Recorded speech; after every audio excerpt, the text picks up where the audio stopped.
नमस्कार दोस्तों, स्वागत है आप सभी का अपना यूट्यूब चैनल मैथ मंजिल पर। बहुत दिनों के बाद हम आज लेकर आए हुए हैं 7th क्लास का चैप्टर 1 एक्सरसाइज, वो भी मैथ का। ठीक है, आप लोग का बहुत दिन से कमेंट में आ रहा था कि जूनियर क्लास का भी सॉल्व कराइए क्वेश्चन आंसर, तो हमने ये विचार किया कि ये भी ज़रूरी है। ठीक है, तो सबसे पहला है अध्याय पहला है पूर्णांकों की समझ। पूर्णांकों की समझ देखिएगा, पूर्णांकों की समझ है। ठीक है बाबू, तो पूर्णांक इसको आप इंग्लिश में इंटीजर कहेंगे।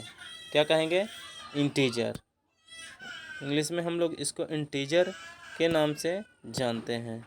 ठीक है, तो इसी के समझ जो है हम लोग को ये करना है, पढ़ना है।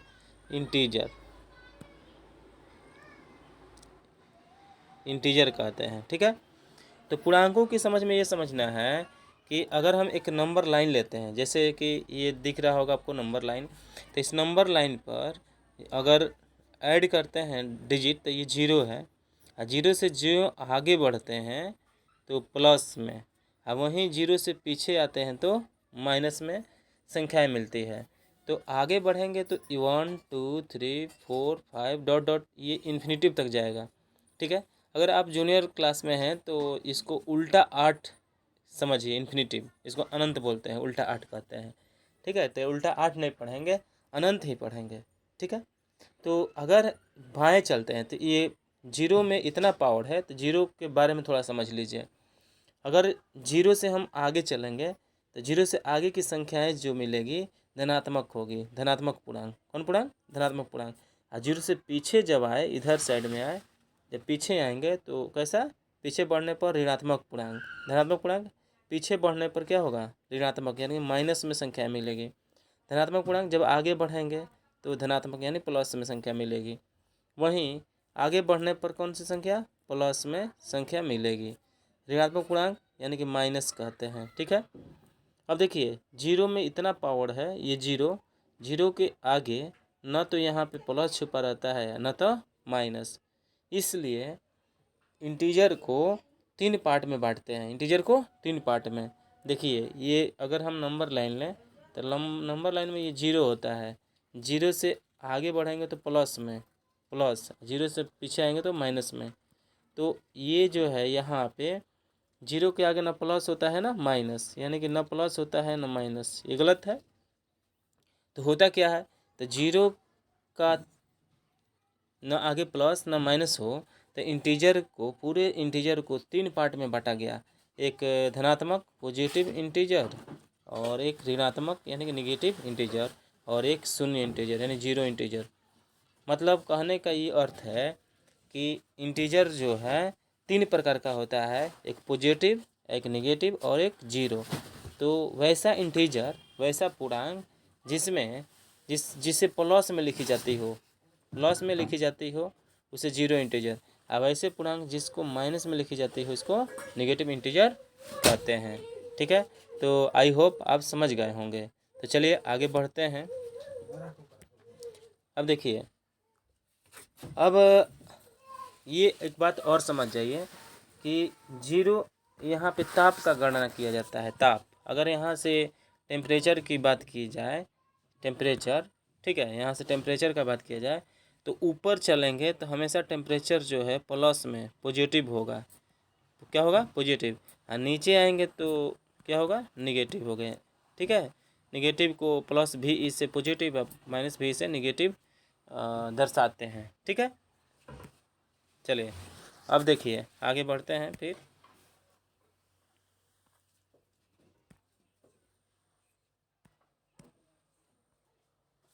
अब कुछ टर्म है समझ लेते हैं, उसके बाद हम लोग आगे बढ़ेंगे। पूर्णांकों के जोड़ या घटाव। पूर्णांक का जोड़ या घटाव कैसे जोड़ते हैं, कैसे घटाते हैं। जैसे 2 पूर्णांक लेते हैं, धनात्मक हो या ऋणात्मक हो। 2 पूर्णांक हमने ले लिया, 2 और 5। ठीक है, तो 2 और 5 मिला क्या? 7। ये पॉजिटिव इंटीजर, यदि 2 पॉजिटिव इंटीजर को जोड़ते हैं तो पॉजिटिव ही प्राप्त होता है। 2 पॉजिटिव इंटीजर मतलब 2 धनात्मक पूर्णांक को जोड़ेंगे तो धनात्मक ही प्राप्त होगा। तो इसमें 3 नियम जानना है। पहला नियम है क्रम विनिमय गुणधर्म। क्रम विनिमय उसको बोलते हैं कि क्रम चेंज हो जाना। जैसे ए प्लस बी, तो ये हो जाएगा बी प्लस ए। इसको क्रम विनिमय नियम कहेंगे। यानी कि 2 व्यक्ति है, एक यहाँ बैठा है, एक यहाँ बैठा है, इसका स्थान चेंज कर दीजिए। इसको बैठा दीजिए पहले, इसको बैठा दीजिए बाद में। तो देखिए इसको पहले बैठा दिए हैं, इसको बाद में, तो इसको कहेंगे क्रम विनिमय नियम। जैसे ये 3 3 प्लस 4, तो हो जाएगा 4 प्लस 3, ये क्रम विनिमय है। तो ये किस चीज़ का क्रम विनिमय है? जोड़ का क्रम विनिमय, यानी जोड़ा गया है। तो क्रम विनिमय नियम समझ गए। अब आइए सहचर नियम क्या होता है। सहचर नियम में 3 पार्ट आएगा। जैसे आप समझ जाइए कि ए प्लस बी प्लस सी, तो ए प्लस बी प्लस सी, ठीक है। तो एक बार करिएगा कि इसको कुर्ता पहना दीजिए ए प्लस बी को, और उसके बाद ए को छोड़ दीजिए, बी प्लस सी को पहना दीजिए, बी प्लस सी को, ठीक है। तो ये हो गया सहचर नियम। कौन नियम? सहचर नियम। सहचर नियम किसे कहते हैं? ए बी सी 3 संख्या है, तो ए प्लस बी को एक बार ब्रैकेट में रखेंगे, उसके बाद ए को छोड़ देंगे, बी प्लस सी को रखेंगे, तो ये हो जाएगा आपका सहचर नियम, ठीक है। तो सहचर नियम समझ गए। अब आते हैं युज तत्समक। युज तत्समक क्या होता है थोड़ा समझ लेते हैं। युज तत्समक में होता है ना बाबू कि कोई संख्या ले लेते हैं, मान लेते हैं कि वो संख्या ए है, और उसी संख्या में कुछ ऐसा टर्म जोड़िए, जैसे 0 जोड़ते हैं तो ये ही प्राप्त हो। तो कोई संख्या ले 2 में, कौन ऐसी संख्या जोड़ें कि 2 ही प्राप्त हो जाए। तो 2 में 0 जोड़ेंगे तो क्या प्राप्त होगा? 2। तो इसको कहेंगे युज तत्समक। क्या कहेंगे? युज तत्समक। ए प्लस 0 और चाहे 0 प्लस ए बराबर यही देगा, तो इसीलिए इसको युज तत्समक कहा जाता है, ठीक है। तो युज तत्समक समझ गए। अब चलते हैं आगे नेक्स्ट। अब देखिए युज प्रतिलोम या युगात्मक प्रतिलोम, वैसी संख्या जिसमें प्लस हो, जैसे प्लस हो तो माइनस करेंगे, माइनस से तो प्लस करेंगे, उसको युज तत्समक कहेंगे। क्या कहेंगे? युज तत्समक। यानी कि किसी भी पूर्णांक के विपरीत चिन्ह को किसी भी पूर्णांक के विपरीत चिन्ह के पूर्णांक को युज तत्समक कहेंगे। जैसे आप ले लीजिए 2 ले लीजिए, तो इसका युज तत्समक -2 हो जाएगा, ठीक है। अगर -5 लेते हैं तो इसका विपरीत चिन्ह +5 होगा, ठीक है। तो युज तत्समक एडिटिव इनवर्स को बोलते हैं, एडिटिव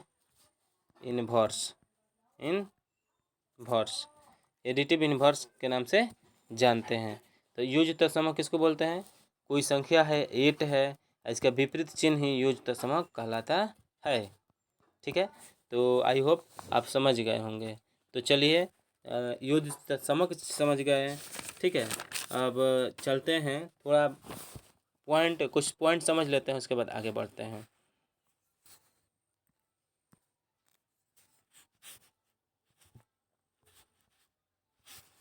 देखिए ये जो है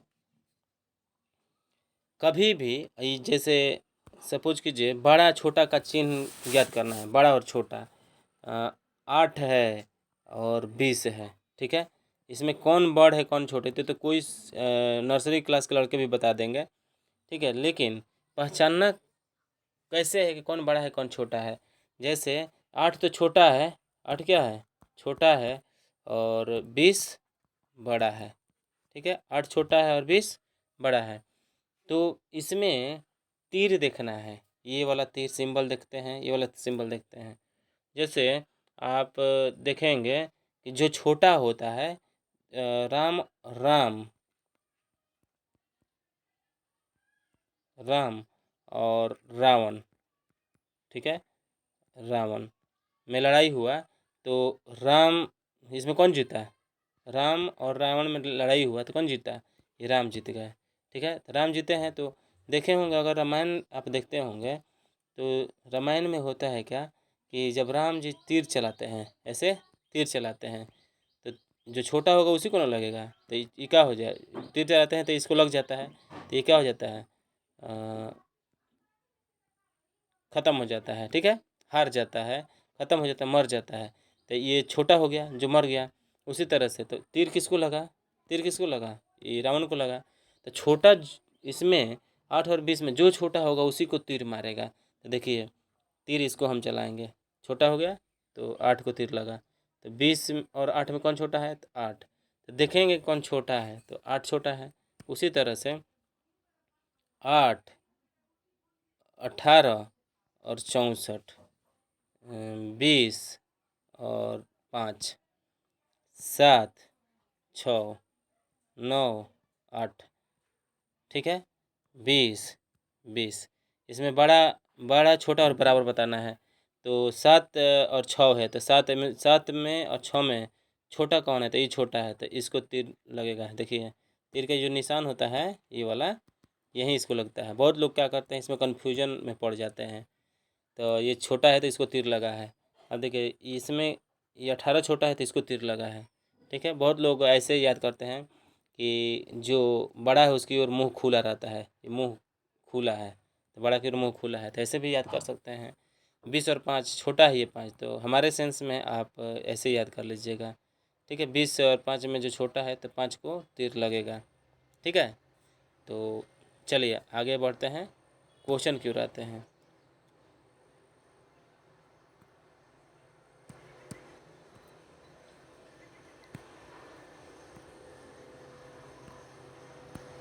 देखिए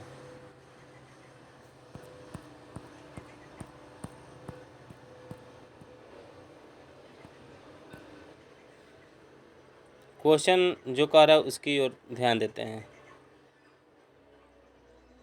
समझने का कोशिश करिएगा। निम्नलिखित के बीच की सभी पूर्णांक लिखें, इसके बीच के सभी पूर्णांक लिखें। पहला क्वेश्चन है कि इसके बीच के सभी पूर्णांक को क्या करना है, लिखना है। -5 और 5 के बीच सभी पूर्णांक को लिखना है। सपोज कीजिए कि अगर हम नंबर लाइन लेते हैं, यहाँ पे क्या लेते हैं, नंबर लाइन। तो नंबर लाइन लेंगे, थोड़ा सा टेढ़ हो गया, इसको सीधा कर लेते हैं। ये नंबर लाइन लेते हैं, ठीक है। तो नंबर लाइन में -5 कह रहा था, -5 इधर आ जाएगा, -5 इधर आएगा और 5 इधर आएगा। कि सभी पूर्णांक लिखे थे। -5 बीच में समझिए कि 0 हुआ होगा, 0 से 1, 2, 3, 4, इधर -1, -2, -3, -4, यानी कि -5 और 5 के बीच, -5 और 5 के बीच की सभी पूर्णांक लिखना है। तो क्या मिलेगा, -5 और 5 के बीच में आपको मिल जाएगा -4, -3, -2, -1, 0, 1, 2, 3, 4। तो ये सारे जो टर्म होंगे वो पूर्णांक होंगे। तो कौन से पूर्णांक, -5 और 5 के बीच में स्थित पूर्णांक, ठीक है। उसी तरह से -2 और 8 के बीच पूर्णांक, तो -2 और 8,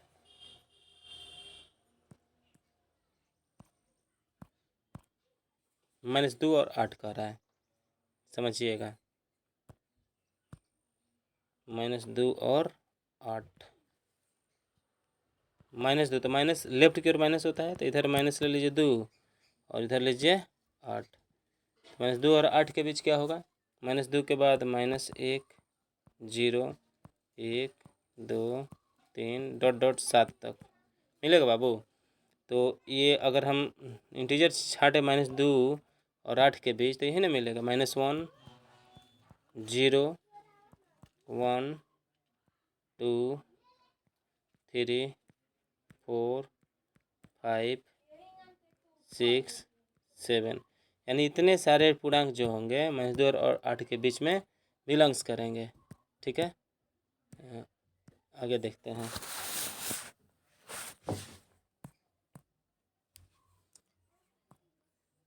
अब क्वेश्चन में क्या कह रहा है, क्वेश्चन में कह रहा है कि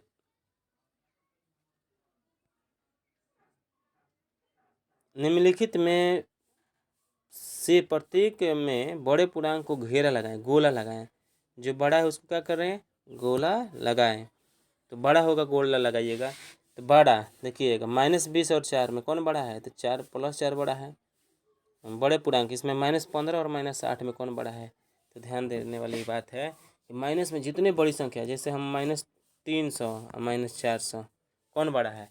तो आप इसको देखकर ये मत कह दीजिएगा कि 400 बड़ा है। ठीक है, देखने में 400 बड़ा लग रहा है, लेकिन जब माइनस में है ना तो क्या हो जाएगा, जितनी संख्या माइनस में जितनी बड़ी होती है उतनी ही छोटी होती है। तो -15 और 8 में कौन बड़ा है, 15 बड़ा है अंक में, लेकिन माइनस लगा है तो इसीलिए क्या हो जाएगा, छोटा हो जाएगा और 8 बड़ा हो जाएगा। 0 और -5 में कौन बड़ा है, तो 0 बड़ा है। ठीक है, क्योंकि जीरो जितना भी ऋणात्मक संख्या होती है 0 से छोटी होती है, जितने भी धनात्मक संख्या होती है 0 से बड़ी होती है, याद रखिएगा। अब देखिए कह रहा है, फिर वहीं आ गया जो आपको बता रहे थे कि निम्नलिखित स्थानों में उचित चिन्ह ग्रेटर देन, लेस देन और इक्वल को भरिए। तो मैंने 6 और -8, इसमें कौन जो छोटा होगा उसको तीर मारिएगा। तो इसमें छोटा है -8, तो इसकी ओर तीर जाएगा ऐसे। ठीक है, 4 और 0 में कौन छोटा है, 0, तो 0 को तीर मारिए ऐसे। माइनस यहाँ देख लीजिए, उसको बाद में देख लेते हैं। -15 54 में 4 गया -50, -50 तो इसमें हो जाएगा इक्वल।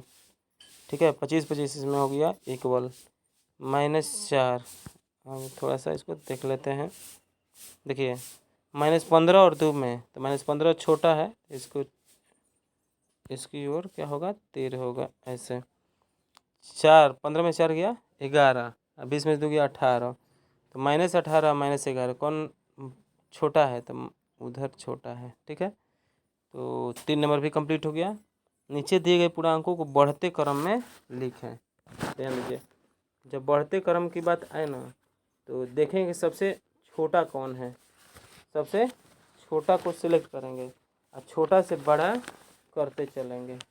ठीक है, तो छोटा से बड़ा, तो इसमें टोटल में छोटा है, ध्यान दीजिएगा -8, क्या है -8, तो -8 छोटा है। उसके बाद इससे छोटा -8 से छोटा ले लीजिए, तो -5। ठीक है, उसके बाद -2, ठीक है, निगेटिव की ओर से आ रहा है।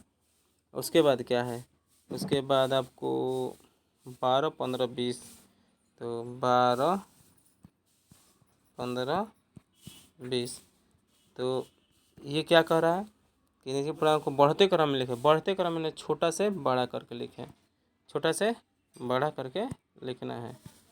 ठीक है, उसी तरह से इसको भी लिख लीजिएगा बढ़ते क्रम में।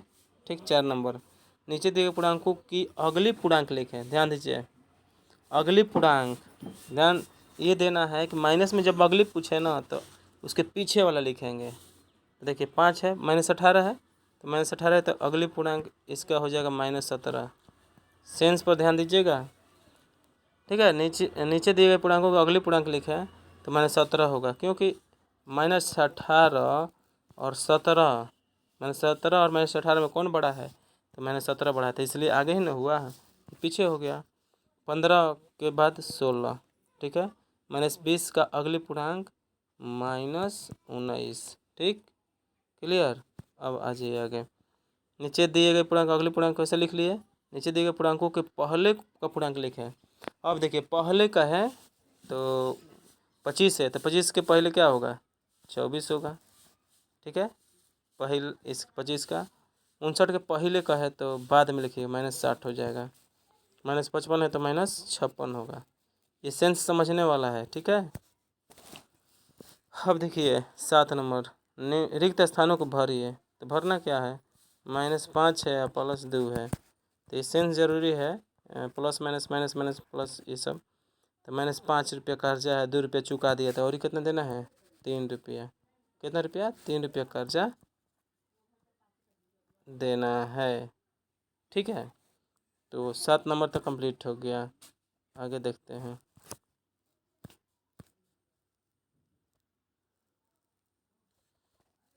अब ध्यान दीजिएगा, देखिए इसमें कह रहा है कि ए का मान -6 है, बी का मान 3 है, तो ए प्लस बी, तो -6 + 3 जोड़ा है तो -3, बी प्लस है 3 - 6 जोड़ा है तो -3 है।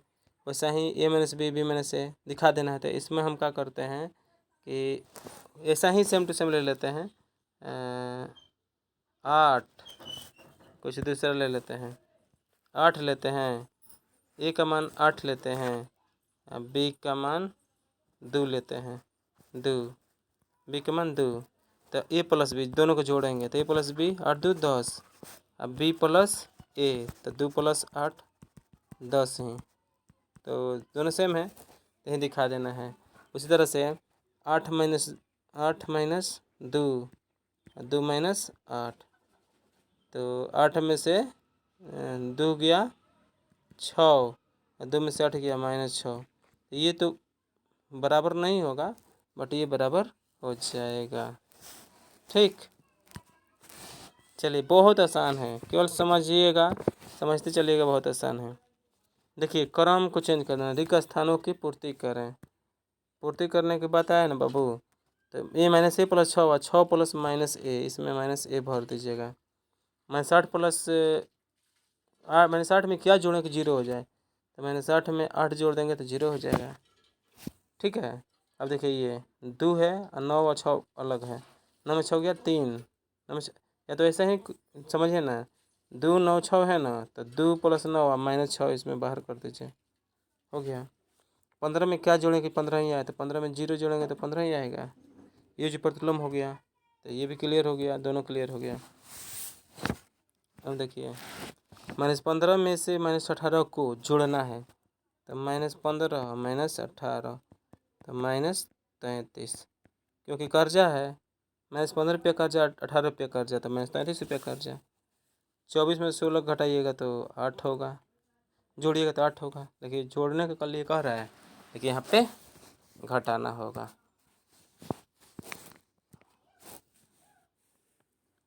अगर नहीं समझ में आए तो कमेंट में आप लिख सकते हैं, ठीक है। 75 में से 75 को घटाइए, 75 है कि 25 है, 25 होगा तो -50 आ जाएगा, 75 होगा तो लड्डू हो जाएगा। ठीक है, थोड़ा सा समझ में नहीं आ रहा है यहाँ पे कि क्या लिखा है। अगर 25 होगा तो -50 जोड़ेंगे तो, और नहीं तो 75 होगा तो 0 हो जाएगा। ठीक है, 16 8 को जोड़ेंगे तो 8 6 14 -24, 20 और 18 को जोड़ेंगे तो 20 10 30 -29। Clear, clear. देखिए क्रम विनिमय नियम, क्रम विनिमय नियम का एग्जाम्पल दे दीजिएगा। जैसे पहला 2 + 20 तो 20 + 2 क्रम विनिमय हो गया। सहचर नियम, सहचर नियम में 3 को पात्र ला दीजिएगा, 3 को पात्र, 2 + 3 + 4, 2 + 3 + 4, एक बार 2 3 को ब्रैकेट करिएगा, एक बार 3 4 को ब्रैकेट करिएगा, सेम आंसर आएगा। ठीक, संपर्क नियम, सहचर नियम तो समझ गए, अब संपर्क नियम समझिए। संपर्क नियम कोई खास नियम नहीं है, ठीक है। संपर्क नियम भी बहुत अच्छा रोचक नियम है, ठीक है। तो देखिए संपर्क नियम का करिएगा, कुछ भी संख्या ले लीजिए संपर्क में, जैसे -9 + 20 तो 11 हो जाएगा। ठीक है, तो ये भी संपर्क नियम है, संपर्क नियम जो पॉजिटिव सेंस में उतर दे। ठीक है, योज्य तत्समक, योज्य तत्समक क्या होता है, कोई संख्या लीजिए, कोई संख्या ले लीजिए और संख्या में क्या जोड़ें वही संख्या खुद की संख्या प्राप्त हो जाए, उसी को योज्य प्रतिलोम कहते हैं, योज्य तत्समक कहते हैं। ठीक है, योज्य तत्समक, लेकिन योज्य प्रतिलोम दूसरा होता है। योज्य प्रतिलोम क्या होता है कि 8 का योज्य प्रतिलोम तो -8, ठीक है, 7 का योज्य प्रतिलोम तो -7, ठीक है, -20 का योज्य प्रतिलोम तो +20। क्लियर, योज्य प्रतिलोम का ये होता है। अब देखिए ओपन माइंड वाला क्वेश्चन आ गया। इस तरह के क्वेश्चन के जवाब बहुत सारे होते हैं, इस तरह का क्वेश्चन का जवाब बहुत सारे जवाब होते हैं। जैसे पूर्णांकों का युग में लिखिए जिसका युग 8 है, ऐसे तो बहुत सारा ना हो जाएगा। जैसे हम क्या लिखते हैं कि 9 -9 हुआ प्लस 1, तो -9 में से गया -8 हो गया, ठीक है। और -20 हुआ प्लस 12 हुआ, तो -8 हो गया। 20 में से 12 गया -8। तो इस तरह से बहुत सारा आंसर बन सकते हैं, ठीक है। तो अपने से बनाना है, ठीक है। इसका आंसर बहुत सारा हो सकता है। क्लियर। वैसा ही अंतर -18 है। कुछ ऐसा टर्म लीजिए जिसका अंतर -18 हो जाए, माइनस कितना हो जाए 18 हो जाए, ठीक है। तो कुछ कोई भी टर्म ले लीजिए कि जिसका अंतर -18 हो जाए, जैसे 20 है, 8 है, ठीक है, -10 है, -10 है, नहीं, ये -8 है +10 है, इसका अंतर कर रहे हैं, तो अंतर करेंगे तो प्लस माइनस माइनस -18 ही हो जाएगा। तो इस तरह बहुत सारा आंसर बना सकते हैं। युग जीरो हो, युग जीरो कि 2 रुपया दीजिए या 2 रुपया लीजिए, कटेगा तो जीरो हो जाएगा। वहीं 8 लाख दीजिए 8 लाख लीजिए तो जीरो हो जाएगा। जितना दे रहा हो उतना ही ले लीजिएगा ना, तो जीरो हो जाएगा, समझे। तो आप 12 तक क्वेश्चन समझ गए। कितना तक है, 12वीं तक है क्या? 12वीं तक है। तो चलिए फिर मिलते हैं अगले वीडियो में, तब तक के लिए धन्यवाद। आपका दिन मंगलमय हो, आपका स्वास्थ्य अच्छा हो और आप अच्छे से पढ़ें। Thank you.